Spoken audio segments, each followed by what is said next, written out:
All right, so I'll unshare my screen just to push the record button. Something is just telling me to do that. So without further ado, on Saturday, we did do capillary punctures. Please remember, if you come across a question and it talks about capillary puncture, but it also talks about dermal puncture, remember dermal puncture means the same thing as capillary puncture. Capillary, remember, is the blood that we get because it's the smallest blood vessel. So if you puncture yourself, the blood that we get right underneath our tissue, if you mistakenly cut yourself, the blood that we get from the tissue, if you fall and scrape your knee, that blood that just comes out of the tissue is called capillary blood. Now, dermal puncture, the word medical term dermal is the same for skin. So basically, dermal puncture means skin puncture. Capillary puncture, you still got to puncture the skin to get that capillary blood. So I don't want you to get confused on capillary and dermal punctures, okay? So remember that in order to do that capillary puncture or dermal puncture, you need a lancet, which is a small needle that's embedded inside the lancet. And as you all discovered on Saturday, it's a small needle. Okay, remember that when you actually puncture your skin, the needle basically goes out and in real quick. It punctures the finger of the heel out and in and goes right back into the actual covering of the lancet. But you still have to dispose of that lancet in the sharps container because it's a needle, okay? I don't know if we discussed it, but remember to double check your sharps container while you're working, because if you come into work or while you're working, if your sharps container actually gets to the full line, remember, you're supposed to close it and lock it and go ahead and discard of the whole sharps container wherever your facility has that particular, I guess, biohazard room disclosed. Really, when the sharps container gets about fourth way full and you're just starting your day, I would go ahead and just switch out the sharps container then. That way it doesn't disturb your day in the middle of traffic as you're having your patients, okay? So just remember, these general lancets are used for obtaining capillary small samples from the fingertip or the heel. Remember, we talked about any infants that's birth to 12 months, you're going to stick their heel, okay? Anyone over 12 months, then you do stick their fingers, okay? As far as their fingers, we're sticking their third and fourth digit, which is the ring finger and the middle finger, okay? Let me show you this. Remember, we also discovered when the hands are cold or when the heels are cold, we do need to be mindful that we do need to warm up. We do need to warm up those fingers and heels, because when we use that lancet to actually get capillary blood, it's a very small opening and it will not give you blood. And I believe that we discovered that this weekend. At least you were able to notice it, okay? So when we feel of the infants, of the babies, you know, depending on where you work, you may not come across infants in your new career as an entry-level phlebotomist. You may not, but if you work in a hospital, you definitely will have, you know, any room to work with pediatrics, especially if you're called to the emergency room or if you're actually working the pediatric unit. Remember, when we're sticking the heels of our babies, this image right here of the heel, the red, pinkish, orangey area, that's the area where you're going to stick your baby in the heel, okay? You always stick it laterally. Remember, lateral is another term for side. So I need you to remember that when it came down to the medical terminology, I went over lateral and it's another name for side, okay? So you're going to stick your baby on the lateral side of the bottom heel, but towards the middle of that heel, okay? And when I say middle, I don't mean center. Like this, the center of the heel, you see it's not orange or pink. We're not sticking the baby in the center of the heel. We're sticking the baby on the side of the heel towards the middle of the foot, so to speak, but on the side, okay? Remember, like the image says, we're gonna warm the infant's foot. We're still gonna use 70% isopropyl alcohol, no matter if it's the heel or the foot. We still allow it to air dry, remember, okay? We punctures the infant heels, and the depth that is gonna go, meaning how deep it's gonna go, is no deeper than 2.0 millimeter for our babies. Remember, our babies is 2.0 and less. Remember, anyone else higher than 1 year old, you start at 3.0 millimeters, and it can get higher depending on adults and how hard their fingers are, okay? So if you do not get any blood and their fingers are not cold, 10 times out of 10, the lancet wasn't deep enough for the thickness of their skin on their fingers, okay? So I need you to remember that. We did do those capillary punctures, and you will see capillary puncture again, okay? Let me know if you have any questions as I go on. Now, when we talked about plasma and serum, let me tell you, I know that we went over it a little bit more. We did Saturday, but we went over it a little bit more on Sunday because I was able to centrifuge some of the tubes that we did get on Saturday. I was able to centrifuge them again on Sunday.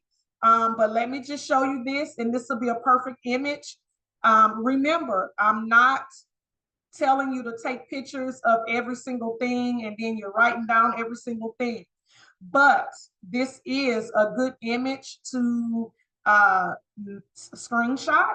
So therefore, you can remember what tubes give you serum versus what tubes give you plasma. Let me let my screen load.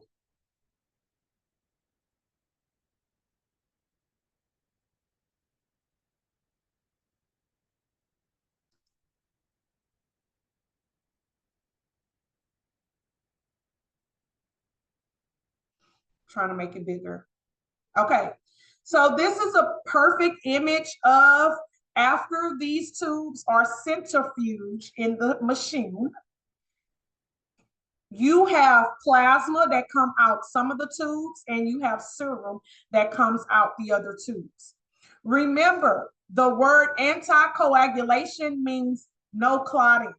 So you have your, from in the order, well, it's not in the order, but in the order of draw, you have your light blue top tube, which is your citrate tube, okay? Then the correct order, if we only had these 4 choices, the correct order is light blue, heparin, EDTA, which is the purple or lavender, and then your oxalate, which is your gray top tube. These 4 tubes are anticoagulated tubes. They are not made to clot. So therefore, after it spins in the centrifuge machine fast for about 45 minutes to an hour, you will get plasma that's separated from that blood. Now, however, your serum tubes, which is your red, gold, and your marble top tube, when you spin those, remember, those are coagulation. So it says that it is to clot, okay? So if you got your gold and your marble, it has to sit for 30 minutes to clot first before you spin it. If you have your red top tube that has no additive, it has to sit an hour, 60 minutes before you spin it. But when you do spin it, meaning when I say spin it, put it in a centrifuge machine because it's spinning so fast, you will get serum from those tubes. Remember, serum and plasma is a light yellow type of liquid. They look the same. But if you have a purple tube, that's going to be plasma, versus you having a gold top tube, that's going to be serum. So please remember that, write that down, screenshot this image, because when you are making your 1-page study note for the order of draw, this completes the order of draw. So I need you to know the color, I need you to know the color of the order of draw per the color of the tube. I need you to know the order of draw per the additive of the tube. I need you to know how many times to invert each tube. I need you to know the most common lab test that the doctor will order from those tubes. Then lastly, I need you to write if that tube gives you serum or plasma. Okay? So when we meet on our exit meeting, I'm going to remind each and last one of you, on how to study the order of draw. And I need all of those things to be in one place so it could be easy for you to study or easy for you to continue to memorize it so you will know. Any questions about the plasma and the serum?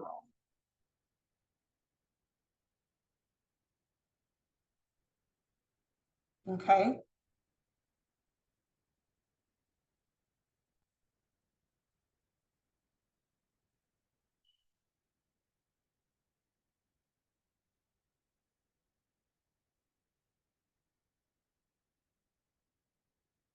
Let me see.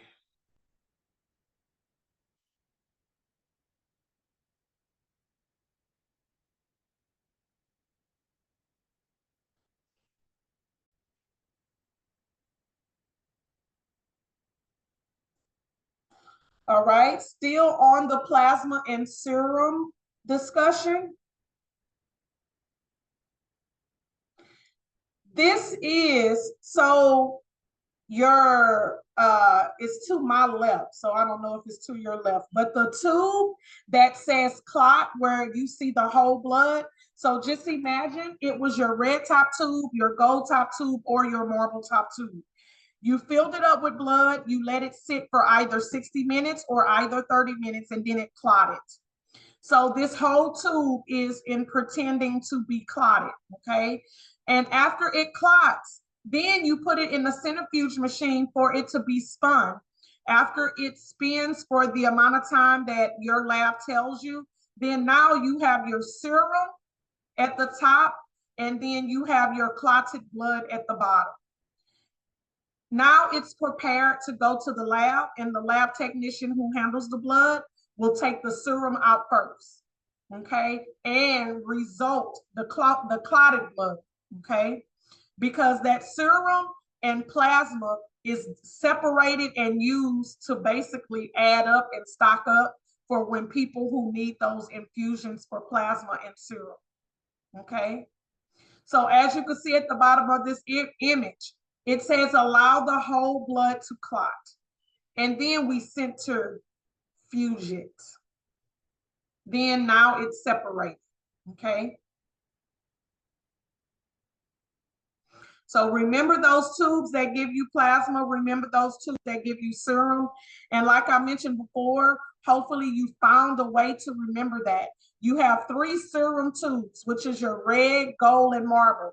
Those are the only 3 that give you serum after you spin it. The other tubes, which is your light blue, your green for heparin, your purple or lavender for EDTA, and your gray for oxalate, those 4 tubes give you plasma, okay? Remember, plasma and serum looks the same, but you will know that they're different because of which tube, the additive tube that it came out of, okay? Okay. Now I want to go ahead and get into special collections. I do have a video for this. After the video is over, I will talk about everything in the video. I also have a whiteboard for it, okay? So it'll probably, take me an hour to explain the lesson. And so this is the last of the new material that I mentioned. So I need you to be sure to try to intake as much as you can and take your notes. And so let me go ahead and get the video together.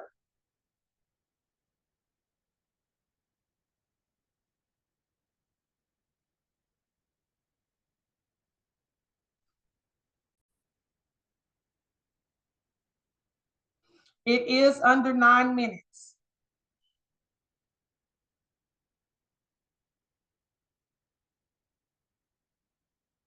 All right, let me go ahead and play the video.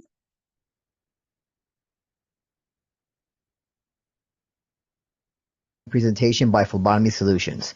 In this PowerPoint presentation, we'll be looking at special blood collection procedures. Let's begin with bilirubin. What is bilirubin? Bilirubin is described as a yellow-orange substance, which results from the breakdown of hemoglobin. Now, bilirubin is a waste product from the breakdown of old red blood cells, which is processed by the liver for removal from the body. Abnormally high bilirubin levels are often indicative of liver disease. The result is jaundice, yellow skin, and yellow in the white of the eyes. Now, what would be the purpose of this test? Well, one, we will be determining liver disease. Another would determine blockage in the bile duct. And another is neonatal jaundice. And again, all these are all associated with issues with the liver. And some of the precautions we need to take when drawing this type of blood sample or checking for high bilirubin levels, we need to minimize exposure to light. That is referring to the blood sample itself. When we are done collecting the blood, we need to minimize exposure to the light. This is a sensitive test, and we need to make sure that we keep it light exposure to the bare minimum. And by doing so, we might be using some light blocking amber colored containers. Or if we don't have that, we can use aluminum foil to wrap around the tube immediately to prevent the minimum exposure to light. Now let's talk about the glucose tolerance test, which we test for high or low sugar in the body. And the administration of glucose is to determine how quickly it is cleared from the blood. Now the reasons, or some of the reasons for the test being ordered, is one, to check for glucose levels, checking for diabetes, insulin resistance, and a basic insulin overview of typically glucogen. Now, the test is usually used to test for diabetes and the things listed, and the glucose is most often given orally, so the common test is technically an oral glucose tolerance test, or an OGTT. And the test may be performed as part of a panel test, such as a comprehensive metabolic panel. And again, we evaluate body's ability to metabolize the glucose or the sugar. Now that is referred to usually typically as hyperglycemia or hypoglycemia. And hyper is the high and the hypo is the low. Think of it this way. When you give your children a lot of sugar, they become, we say, hyperactive. Well, hyper is high. So hyperglycemia is high sugar, while the hypo is low sugar. And if you can see, sometimes it requires certain things like no food or drinks 8 to 12 hours prior to the test, and then they drink the glucose and the blood is tested 2 hours later. And of course, high glucose levels is potential for diabetes. So again, this is the glucose tolerance test. Now let's talk about the preparation and procedures. One is balanced meals. Now the doctor might request the patient to have a certain meal time cutoff, let's say nothing after 8 o'clock. And before that, maybe a balanced meal of certain types of foods to eat that they want the patient to do before they cut off the meal. Or even afterward, what they can and cannot eat afterward. And typically, the water intake is also mentioned, that they might have a little bit of water or none. Now, typically, they're able to drink just a little bit or sips of water that will not harm the test at all if they're on an 8 to 12 hour fast. So water is usually typically good, just not cups of water, but sipping water is okay. Also, this might require an 8 or 12 hour fast, depends what the doctor's ordered. So again, follow the physician's protocol on preparation and procedures. And again, we want to make sure that there's no eating, there's also no smoking, no gum chewing, or caffeine of any kind, etc. If they're in an 8 to 12 hour fast, this is important because again, this can change the results of the test.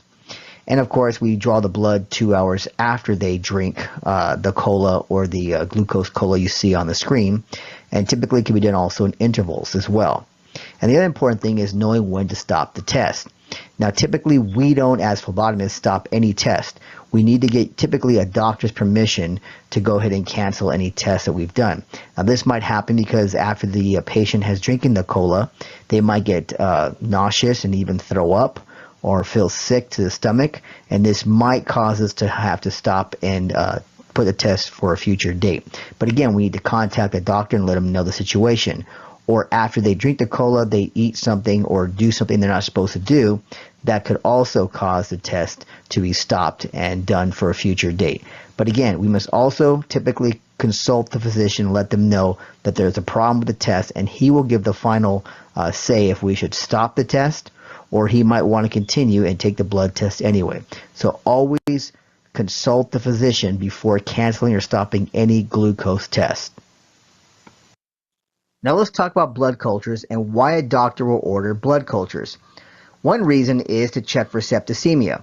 If a patient comes in with the symptoms of fever, chills, or tachycardia, the doctor will order blood cultures to determine if there is a bacterial infection that's circulating through the blood throughout the body. Now, if there's no symptoms, but the doctor suspects that there might be a bacterial infection, the doctor will check for bacteremia. And again, we might also check for an antibiotic sensitivity on the patients. This is what is used typically for blood cultures. Now, in doing so, we use two blood culture bottles, an aerobic and anaerobic. And typically these are timed tests. We might have to go back for a second set. So what you would do is you'd go in with the two bottles of aerobic and anaerobic and draw from a particular venipuncture site, and then come back 15-20 minutes later to collect another set from a different venipuncture site altogether. You will never draw from the same venipuncture site you did for the first initial blood cultures. And if you're drawing a neonate or an infant, you will use an aerobic bottle only. Unless the doctor suspects an anaerobic infection, you will use an aerobic bottle, and that usually comes with a pink top instead of a lavender or a red. And when you prep the site, you will use a ChlorPrep wipe, not an alcohol prep pad. A ChlorPrep wipe is used, and after you do that, you will never repalpate the site. And again, no repalpating after you use the ChlorPrep wipe for a blood culture collection. Now let's talk about therapeutic drug monitoring. Evaluate and manage medication therapy.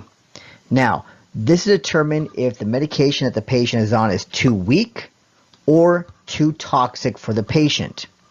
And also we do types of blood level checks, which is usually a trough level, when the drug level in blood is collected when the lowest serum concentration is expected. That is usually just before the next dose.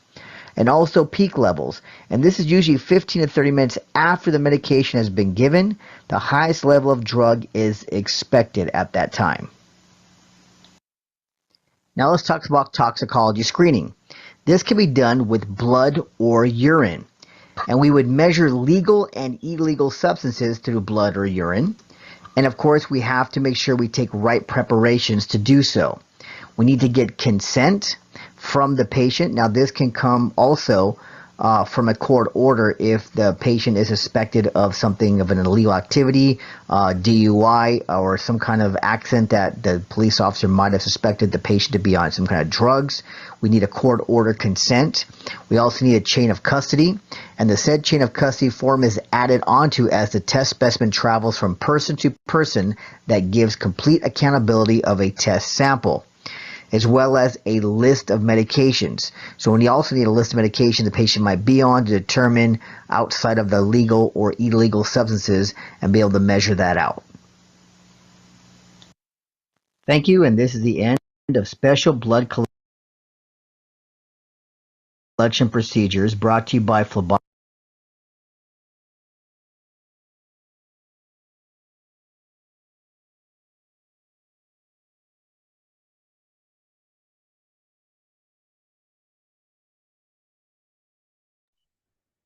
All right. So I know it was about 5 things he talked about, but I want to kind of condense it for your knowledge. Okay. So first and foremost, he talked about bilirubin, and you all probably remember if bilirubin striked up your interest, you probably remember it because it's checked on your requisition. Your patient's requisition that you saw, and it has an S next to it because it goes in and serum tube, a SST tube. What it is that it's not deep for your background as a phlebotomist to exactly know why the doctor is ordering bilirubin, but to give you an insight, it's actually the doctor is ordering it because it is having to do with the liver. Okay. And most of the time you'll see it a lot in babies because if they're born with some type of liver problem or disease, the doctor will want to check out their bilirubin. If some of you may be familiar with a lot of babies, or it's common to have jaundice.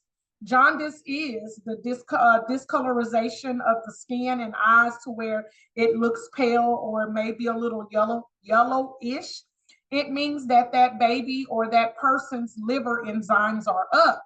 And the doctor will order a hepatic panel. Remember, that means liver panel. But also with it, the doctor may also want to check for bilirubin. Now, the reason why you need to know about bilirubin, the only thing that I want to tell you, the main thing that I want to tell you, I'm going to put it like that. What you need to remember as a phlebotomist is that the reason why this is considered special collections, you will draw the baby's blood with no problem, or the adult blood with no problem. You use your same technique, tube, tourniquet, needle, all of that, you know, invert the SST tube, put the label on there, you'll do everything. The only thing is that if a doctor orders a bilirubin, this needs to be protected from light, that blood tube. So without further ado, you see where it says minimize exposure to light? It needs to be, as soon as you draw it, it needs to be put, I'm gonna show you in a minute when I'm done, but it needs to be put in a tinted biohazard bag, not just the clear ones we see, where you can look straight through it, but the tinted bag has like an amber or a pink type of bag, to where that's the tint that protects that blood tube from light. If light or too much light, actually, if it's exposed to too much light, it can break down the cells that's needed to test for the patient's bilirubin. Okay, so without further ado, I need you to remember, if the doctor orders a bilirubin, you know that it has something to do with the patient's liver, but you know, hey, you're not dealing with that. You're not, you're not the one that have to order it. You just know knowledge-wise that you know that it has to do with the patient's liver. And what we have to do is, as phlebotomists, once we draw that blood, it needs to be protected from light. So from here on out, if you see or hear the word bilirubin as you're working in the lab, I want you to get accustomed to knowing that that sample needs to be protected from light, okay? Now, let me just go a little bit further. Remember, we talked about this weekend. So what if a bilirubin was ordered? What if a hepatic panel was ordered? What if a CMP was ordered? What if a lipid panel was ordered? Technically, they're all SST tubes because they go in the SST tube. So you will still draw them all in the same tube. You just protect that tube from light because partial of the test is a bilirubin. Okay, it's still no need to draw two gold top tubes or two marble or whatever. All of those tests can still go in one tube. Okay, I'll show you that tinted biohazard bag in a moment. But just know bilirubin, the doctor is trying to determine if that patient has liver disease, okay? So I need y'all to know that it has to be protected from light, okay? Now, when we move over to the next slide, this is a whole different section of special collections. We just talked about bilirubin. Now we're gonna talk about glucose tolerance tests. You may see GTT on the test or on some of the questions in real life. If you see GTT, I need you to know that it stands for glucose tolerance test.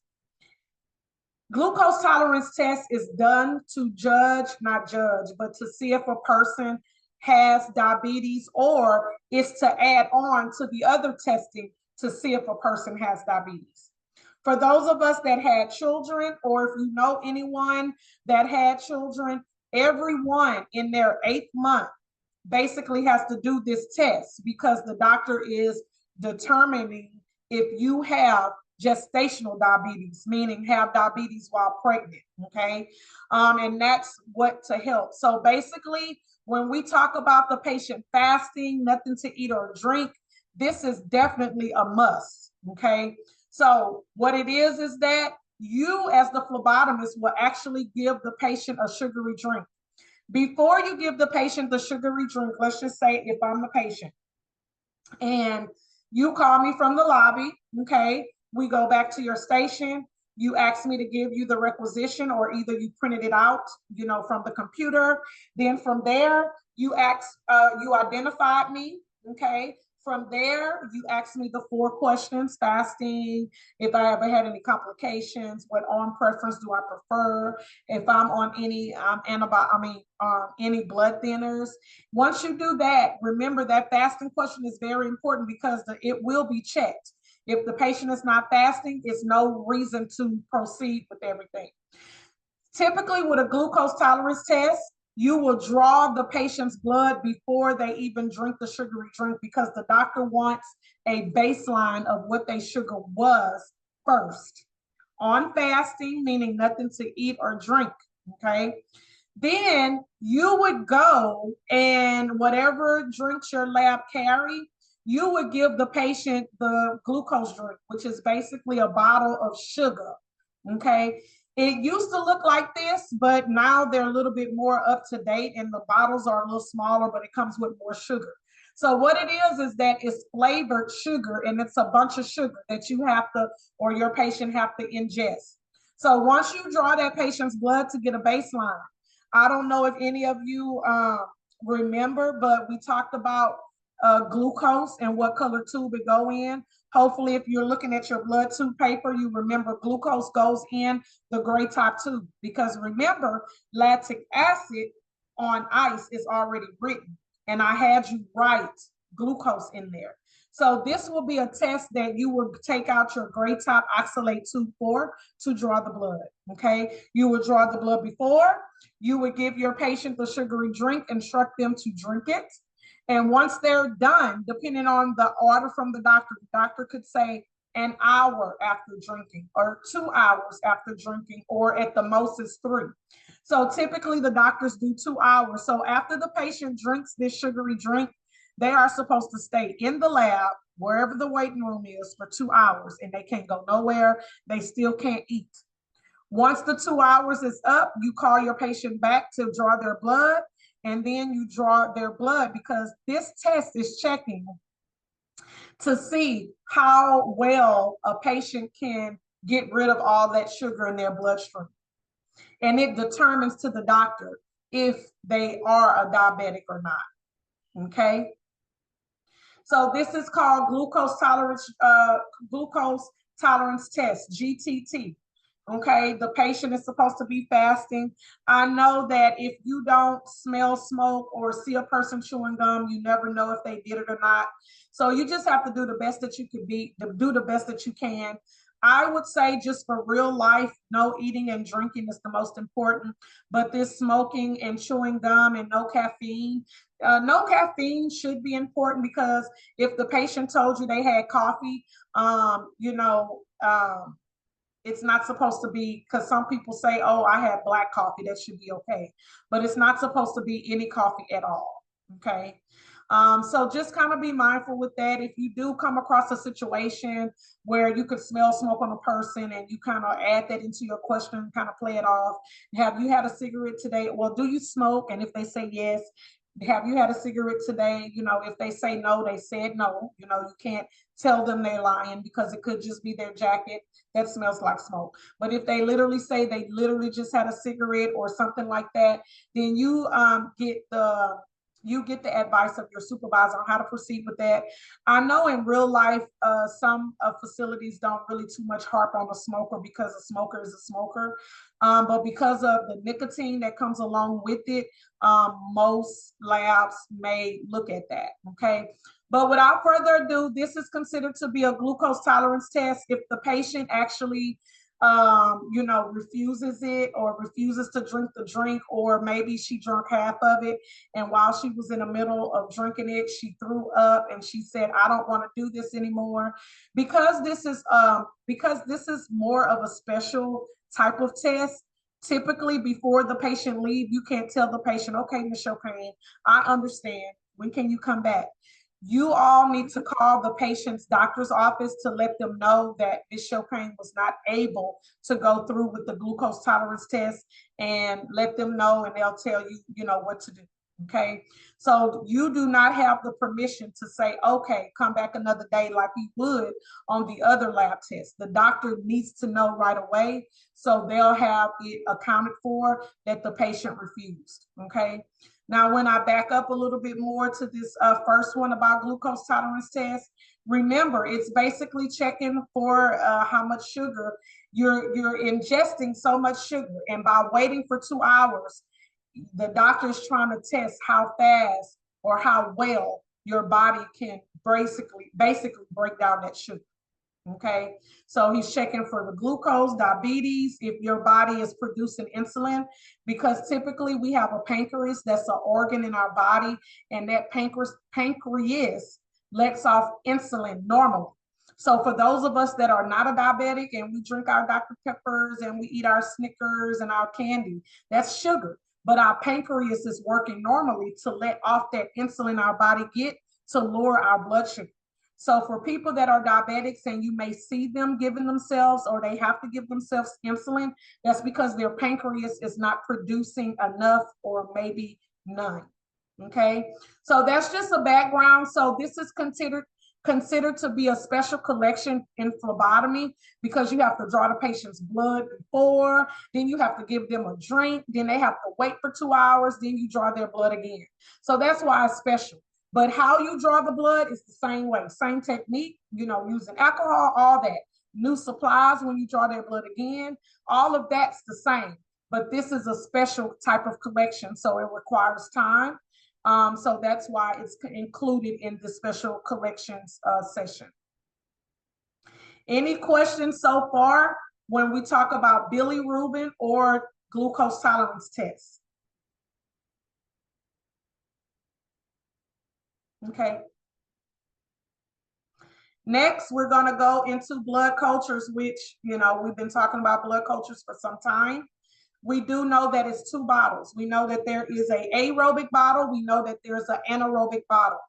We know that if the patient is sick and the doctor doesn't know nothing about what's going on and the patient has a fever, the fever is not going away. So now the doctor is ordering a blood culture, okay? We should remember that a blood culture goes to the biology department of the lab. The doctor is trying to see what bacteria could be lying in that patient's blood.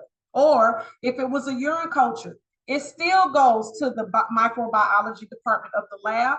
The doctor is trying to figure out what bacteria is sitting in that person's urine. Okay, remember culture and sensitivity. The sensitivity, it right here, just like it says on this slide, antibiotic sensitivity. So when the doctor does send in the blood culture, it's going to let, if it is bacteria in that blood, it's going to let the doctor know what bacteria, the name of it is. And because it's bacteria in the blood, it's going to come back with antibiotics that is best to be prescribed to the patient. Okay. Remember, septicemia and bacteremia is important to remember because bacteremia and septicemia, the doctor is checking. The reason why it's 2 bottles is because the doctor is trying to make sure, okay, is this bacteria in your bloodstream? Then if it is in your bloodstream, the other bottle is checking to see if it is going to your organs, and that's what septicemia is. So for those of us that work in the medical field, if you ever heard of somebody is in a septic shock or is sepsis, that means that the infection has reached one of their organs. And so now the infection has gotten bad, okay? But it's still treatment, okay? So septicemia and bacteremia is very important to remember. So when the doctor orders blood cultures, if you see, it may say, as a phlebotomy technician, the doctor has ordered blood cultures, you understand that the doctor is checking for, and if bacteria and septicemia is an answer choice, then you want to choose those, okay? But the reason why, let's just say your patient is not exhibiting any symptoms, but they're just not feeling well, and the doctor can't figure out, okay? He would do a blood culture first to figure out, okay, what's going on. Remember, it's always 2 blood culture bottles. Also, when you are getting ready to draw the blood culture, instead of using alcohol and allowing it to air dry, you will use your ChlorPrep White, which is a brand of chlorhexidine gluconate.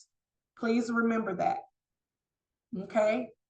Even though you may have blood cultures and you may have a light blue top tube, a purple tube, and a gray tooth to draw. That's fine, because remember, chlorhexidine gluconate is still an antiseptic solution. So you can still use it, you know, even though you're using it for a blood culture, you just still draw the blood culture first. Then you draw your light blue top tube, then your purple tube, then your gray tube. Remember, if you do have orders for a blood culture, you're going to use your butterfly. Okay, it doesn't matter if it's in the antecubital fossa area with the 3 veins or the dorsal metacarpal with the hand veins. You still just use the butterfly because you have an order for the blood cultures, and it's best collected that way. Okay. Any questions when it comes to the blood cultures? And the reason why this is considered to be special collections, because they're bottles and they're not tubes like the blood tube. So you're probably already figuring out how and we're going to collect these. You still use your same technique to do the blood. It's just that you have 2 bottles and you use a butterfly for sure to draw those blood cultures. Okay. You would put 10 milliliters of blood in each bottle. So just from those bottles alone, that's 20 milliliters of the patient's blood. And remember, if you were nosy to look at the blood tubes, some of them were 3.5 milliliters. The longer ones were like 5 or 6 milliliters. So the patient has a potential type of effect to at least get almost about 30 to 40 milliliters of blood drawn from them, depending on how many, what their orders are. Okay. So remember, blood cultures, if the doctor order it, it is first in the order of draw. You would use your butterfly needle. The doctor is checking for septicemia and bacteremia. Remember, it goes to the blood culture, the microbiology department of the lab. Also, remember, any culture, no matter if it's blood, urine, poop, saliva, mucus, drainage from a wound, any culture has to sit in the lab for about 24 to 48 hours because that bacteria has to grow. That's what goes on in microbiology, okay, in that department. So the results are not going to come back in the same day. They're going to take up to 2 days to come back. Any culture, okay? Next topic is therapeutic drug monitoring. So if you have a lot of patients that's in the mental hospital and they, you know, the psychiatric wards and things of that nature, and you ever known anybody, you know, to be put on medication, maybe because they're schizophrenia, they're bipolar, or, you know, just little bitty things, you know, and some of drugs have to be therapeutically monitored. So let's just take Sally, for example. I just made her up. Let's just say if she's in the psychiatric hospital and she's on, let's just say, lithium, Prozac, you know, one of those type of medications. Let's just say she's been on it for 10 years. She's taking her medicine every day.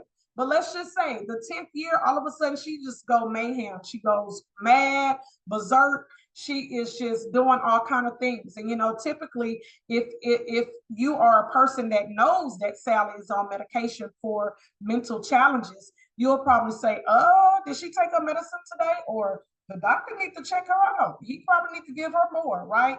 So it is a such thing as therapeutically monitoring medication, okay? So with that being said, for me to explain it in the most fashionable way, you will see this a lot in the hospital, because if the doctor is currently monitoring your medication, that means that your medication levels are unstable. So 9 times out of 10, your patient is currently in the hospital, and the doctor is trying to figure out what dosage will work for them. Okay. So with that being said, therapeutic drug monitoring means that the doctor is evaluating and managing medication therapy.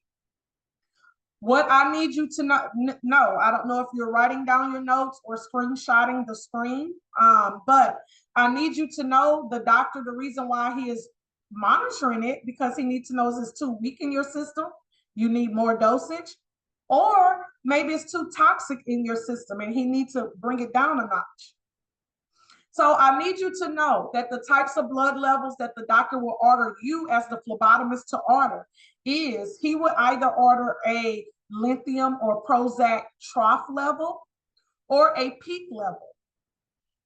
I need you to know that trough level means if the doctor orders a lithium trough level on Miss Chopin's first dose, you're probably like, okay, Miss Chopin's first dose, trough level, what does that mean? Well, he didn't say when to give it, but the word trough speaks for itself because trough means before medication. So if the order for room 303, Juanetta Chopin says trough level at first dose, you would know by then that trough level means before medication is given. So since the doctor said first dose, that means that you need to draw Miss Chopin blood before her first dose. If he says Juanetta Chopin, room 303, the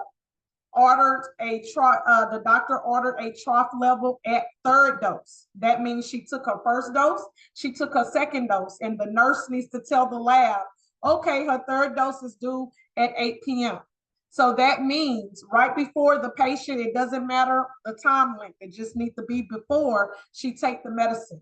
You need to be at that patient room drawing a lithium trough level before she takes that third dose. So I need you to know that trough level is before that medicine is taken. In other words, the doctor is trying to see if that medication is too weak in the patient's blood. And maybe he waited to the third dose to give it 3 doses to check before, instead of having it done every time, he probably just said, okay, at the 4th and 8th dose, I want to see what it is before the patient can go home, okay? Now, on the other hand, a peak level means, what do you think of when you hear peak level or when you hear peak? Sometimes you be like, oh, at the highest peak of the day, meaning that morning happened, afternoon happened, now we're at the highest peak of the day. Sometimes we say, oh, in the summer, 4 o'clock, it's scorching hot.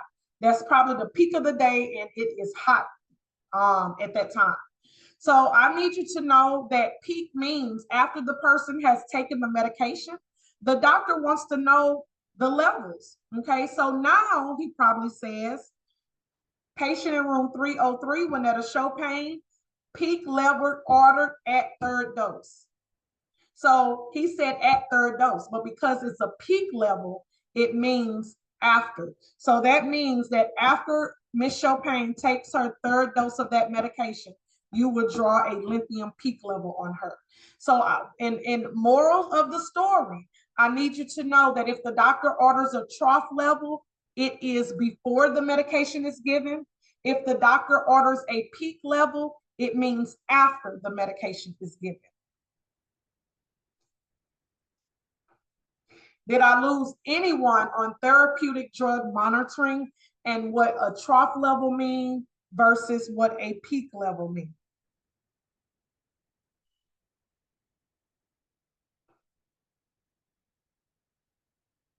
Anyone? Everyone good? I'm good. We're taking notes. Okay. All right. The last I'm slide. good. Okay, good job. And as you probably heard, I am recording it as well. All right, last slide talks about toxicology screening. We talked about toxicology in medical terminology, means the study of toxins. And we know that if we have toxins in our body, that's not good. That's why we poop and we urine, because those toxins need to come out of our body. So sometimes we can take too much medication and now we have a toxicity to that medication. Okay, sometimes people drug overdose, that's toxins, it's too much, that level of drugs was too much for that person. Okay, alcohol, okay, sometimes alcohol, you could drink so much alcohol you get alcohol poisoning. That means the alcohol levels were too high in that person. So I need you to know that toxicology is a department in the lab that we talked about already. It means too many toxins that may harm someone, harm a person's body. So toxicology, it can be taken if the doctor order a toxicology screening on a patient, it can be either by urine or by blood. I need you to know that for the most part, toxicology screening is measured for legal substances and illegal substances. Okay, so the doctor ordered you Norco. Okay, it's your prescription, but you can abuse your prescription. So now your levels is high and you have high toxins in your body. So now when you go to the hospital, or you may hear ringing in your ears while you're at home, or something happened and you don't know what's going on. Well, you overly misuse your medication. Okay, so it could be legal or illegal substances. Okay, what I need you to know, for those of you that heard him talk on the video, toxicology, it could be a series of things. You know, sometimes people driving while intoxicated or driving while under the influence, they can cause an accident, and it could be life-threatening, or you know, a bad severe injury. And if the law enforcement see that you are under the influence or driving while intoxicated, there you go. You got a case. They throw you in jail or whatever they do, right? But ordered through the courts, the court system, it could be the judge, the lawyers, the DAs, or whatever. Okay. If it's ordered through the court system, now this is considered a toxicology screening. For those of you like me that love Law and Order SVU and Forensic Files, and what's the other one with LL Cool J, all of them. Okay, so things that are ordered through the court can't be tampered with. If it is under suspicion, you know, then they need to know at what point in the cycle was this specimen tampered with. Okay, so I need you to know, not only will you get a consent to sign, you will get a consent signed with any time you draw blood. Okay, anytime you collect specimen from someone. But I need you to know, with a toxicology screening, it's going to be accompanied with a chain of custody form. So if it's ordered by the courts, ladies, it is now considered a toxicology screening. And not only are you going to have the requisition that was ordered by the doctor, and it's probably ordered by the court. You know, the courts have a doctor or a medical director that's a doctor. And so if the judge orders, okay, she was driving while intoxicated, she hit and ran someone or whatever, right? And the other person, the victim, is in the hospital. So now we have to draw your blood or collect your urine to see what your levels are. Yeah, they make you breathe in a breather, you know, nowadays, but in order to have it on record and to be approximate, as a matter of fact, they need to get your urine or your blood. So besides the requisition as the phlebotomist, let's just say you forgot all about toxicology screening, and let's just say you're at work one day and the patient come in, they have a requisition and another paper. If it says chain of custody, that means that will trigger your brain to know, like, uh-oh, this person got this order through the courts. Okay, so what it is that you do your blood the same way, you draw your blood the same way. If it's an alcohol versus a drug test, whatever it is, your requisition is going to tell you what tube it go in, or it may be a urine specimen. Okay, so what I need you to know is the chain of custody form basically follows everyone who touched that specimen. So if you drew the blood, you were the first one. So that means you have to sign that chain of custody form. Sign it, date it, and time it. Okay, so let's just say I have everybody. So let's just say Miss Sharique was the phlebotomist. She drew the blood or collected the urine specimen. She has to sign, date it, and time stamp that chain of custody form. Fold it back up with the requisition, put it in a biohazard bag. Let's just say Maddie. Let's just say Madison is the one that actually takes the specimen because she's at the centrifuge station. So she has to spin the blood. Well, she touched the bag, she took out the specimen. After it's centrifuge and she put it back in the bag, she too have to sign that chain of custody form. Sign it, date it, and time stamp it. Okay, let's just say Trinity. She is the one that actually comes and pick up the specimen to take it to Baptist for the big lab. So because even though she didn't take the specimen out the bag, but she touched the specimen. So when she gets to the lab, she too have to take out that chain of custody form, sign it, date it, and time stamp it, okay? Let's just say that Miss Tiara is maybe working as the receptionist this day. She takes that same specimen to bring it to the actual lab, but because she touched it, she too has to sign it, date it, and time stamp it, okay? Let's just say we have another person. Miss Tani is actually, it stops with her because she's taking out the blood and she's doing what she got to do to separate the blood and start looking up under the microscope. She too signs the form, dated and time stamped, but it stops at her because now there's no other steps for that blood specimen. So what I'm saying is, if it's ordered by the courts, it will be accompanied with a requisition and a chain of custody form. That chain of custody form will have a list of medications, because you're probably like, well, how does the judge know if the doctor prescribed this to me or not, right? So it will have to, you would give the courts the list of medication that you're on. So when they do a drug test, all of that's going to come up no matter what. So if you legally have a prescription, they will know about it, okay? But let me tell you something. I'm going to unshare my screen to show my whiteboard, because you're probably like, well, what test is it? Is it every test the doctor, you know, the courts can order any test? So let me tell you what that is. I'm going to show my whiteboard. Give me one moment to transition to the whiteboard.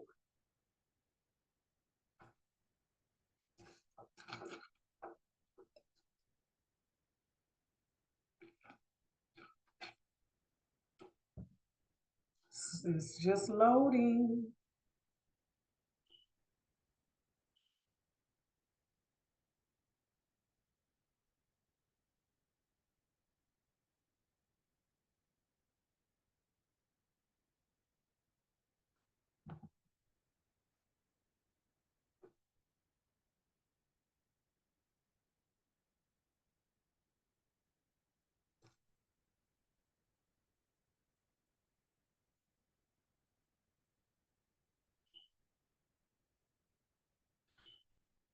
La la lee da da da da da.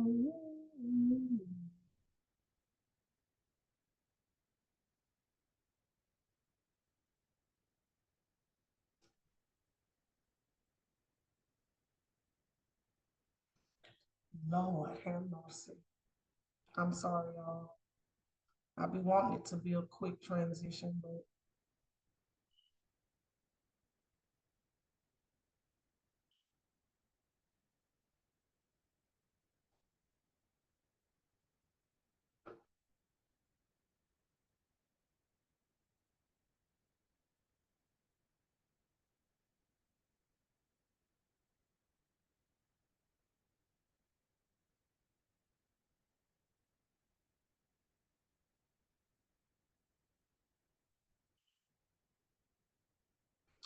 all right, let's see if y'all can see my whiteboard.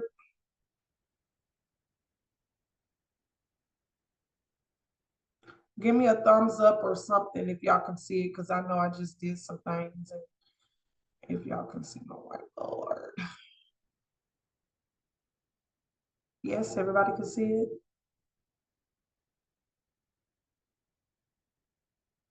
Okay. I got some action in the chat. Thank you, Maddie. And Miss Cherie.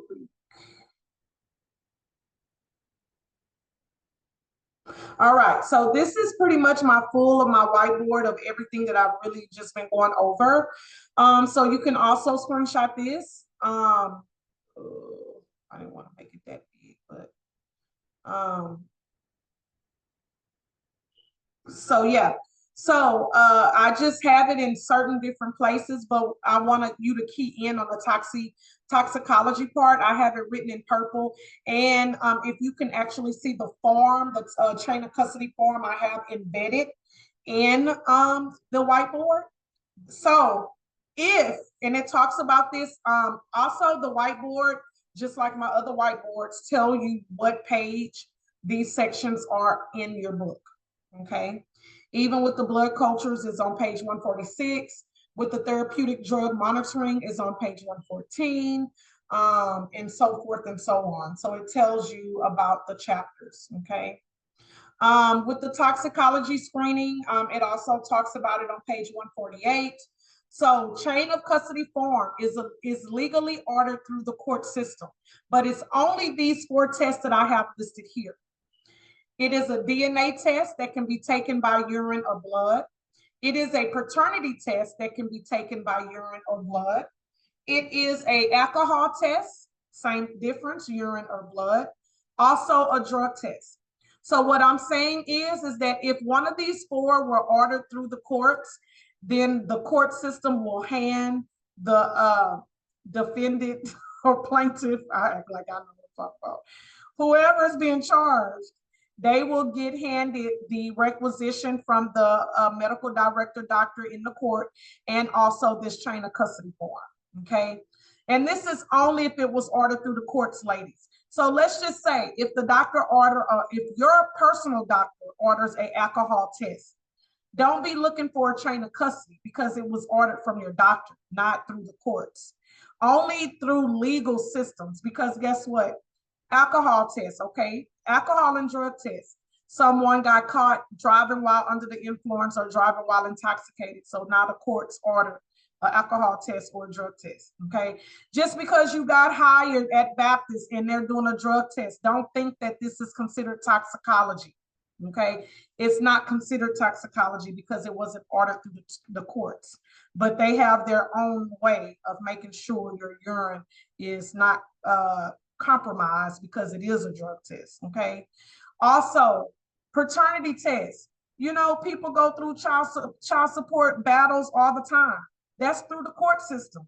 So if he or she, well, not she, okay, I'm doing a little overboard, but if he say, I am not the daddy and I want a paternity test or whatever, through the court system, they're going to order it. And because it was ordered through the court system, now it's considered to be a toxicology screening, and they're going to give you, he's going to get a chain of custody form when he goes to do that paternity test.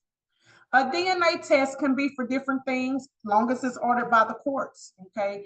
It could be certain things. Maybe someone is trying to get a grant or some type of scholarship, and they have to prove that they are Indian in their DNA or something like that, okay? So the whole moral of the story is that these 4 tests, if it is ordered through the court, is considered a toxicology screening, and you need a requisition and you need the chain of custody form, because everyone who touches that specimen from beginning to end needs to sign, date, and time stamp. So if there was any suspicion, you know, or any shaky things going on, they know who all touched that specimen. And you're probably like, well, what if somebody touched it and they didn't sign the paper? I mean, I'm sure that happens, but at the end of the day, everyone is supposed to sign it, okay?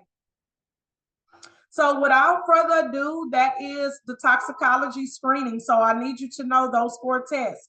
I need you to understand what chain of custody even means. I don't know why they even named it that, you know, I don't think it goes with the topic, but it just tells you have to follow the chain. Everyone who touches that specimen, even if you never took the actual blood out of the bag or the urine out of the bag, you handled it in some way, form, or fashion, and you have to sign that paper, okay? So I also have the blood cultures in the middle of the page, everything that I talked about. I also have written in green therapeutic drug monitoring. I also have the glucose tolerance test. These are what the bottles look like nowadays. They're a little bit smaller, but they carry more sugar. You see, this one is 100, this one is 75, this one is 50 grams, so forth and so on. So these are the sugary drinks that you would give your patient after you draw the blood initially. Then they would drink this drink, and then you would draw their blood again after they sat there and waited 2 hours. At the bottom, written in red, I have bilirubin, and most of your vitamins are protected from light. Also, that talks about that on page 152. Also, above that, I have the 3 blood tests that are need to be put on ice. Ammonia needs to be put on ice. We talked about that on your blood tube paper. It goes in your green tube. Lactic acid goes on ice. We talk about that on your blood tube paper. You circled it or highlight it. It goes in your gray top tube. Arterial blood gas, it stands for ABGs. As a phlebotomist, You are never going to draw arterial blood. Remember, you always draw from the vein. So that doctor, that respiratory therapist, those are the only two that will actually draw ABGs, but they will take it to the lab to give to you. So the moment that you see ABG, you just need to know that it needs to be on ice. So if you're going to make flashcards or make you a one-page study note, I need you to know ammonia, lactic acid, and ABG blood samples go on ice. I need you to know that bilirubin and most vitamins are protected from light once you draw it.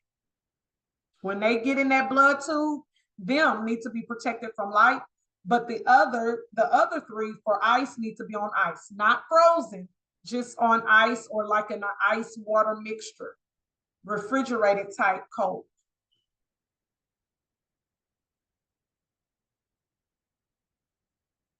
Any questions whatsoever about the special collections, because they're all of these topics are important. So like I mentioned, as the phlebotomist, you draw blood the same way you did your technique this weekend, and you're just going to get better and better. But this is considered special collections because some way, form, or fashion, you have to do something different when you're handling the specimens. Or, you know, with peak and trough, you got to know you have to draw the patient's blood before or either after. With glucose tolerance test, you know you got to draw patient's blood before. Then when they drink the glucose drink, then you got to draw it 2 hours after. With toxicology screening, you draw the blood the same, but now you have a chain of custody form with these particular ones. Okay, let's just say it's a college student that she does want to get a scholarship or something, and her school just told her if she just get an order to get a DNA test to see if she got the Indian, you know, type of character or whatever they call it, blood in her. If you get it and you see that it say a DNA test, don't expect a chain of custody form. Remember, the chain of custody form is only going to follow someone if one of these 4 was ordered through the courts. Not all DNAs are ordered through the courts. Not all paternity tests are ordered through the courts. You may get a gentleman that just want to do his own paternity test. So he got the order from his doctor and he went to Quest and got his blood or urine taken. But if you don't see a chain of custody, it means it wasn't ordered through the court. Okay.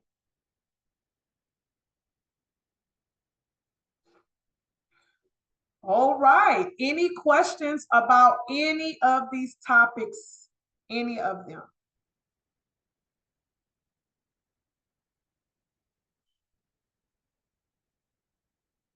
Did we all screenshot? No, ma'am. Okay. Did you screenshot it if you needed to before I let it go? Yes, ma'am. I Yes, screenshot it. ma'am, I did it.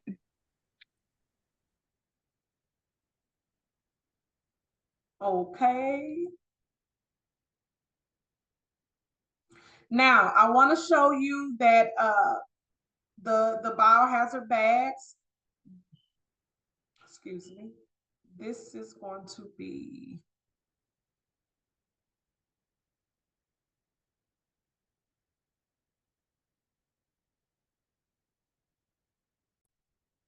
so these bags right here are your normal biohazard bags. You know, it say biohazard, it's kind of clear. And then you have one side that it, you know, it may say check frozen, refrigerate, room temperature, you know. For when you get in the real life world, you know, most of the blood specimens are room temperature.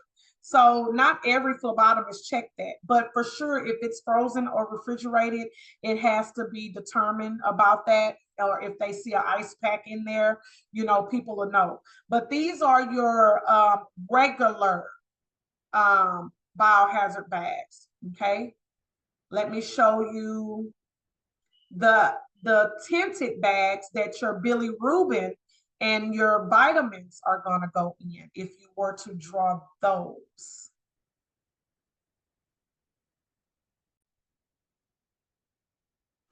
So you see how this picture is still a biohazard bag. It still have the biohazard symbol on there.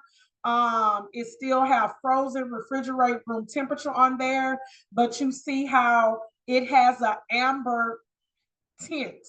So when you put that bilirubin blood tube in there, or you put that vitamin D or vitamin B12 or whatever in that bag, it is protected from light. So during transport and processing, it's being protected until it actually gets to the big lab where the lab technicians will start to separate the blood.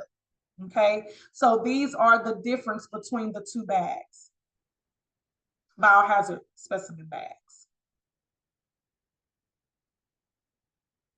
Okay.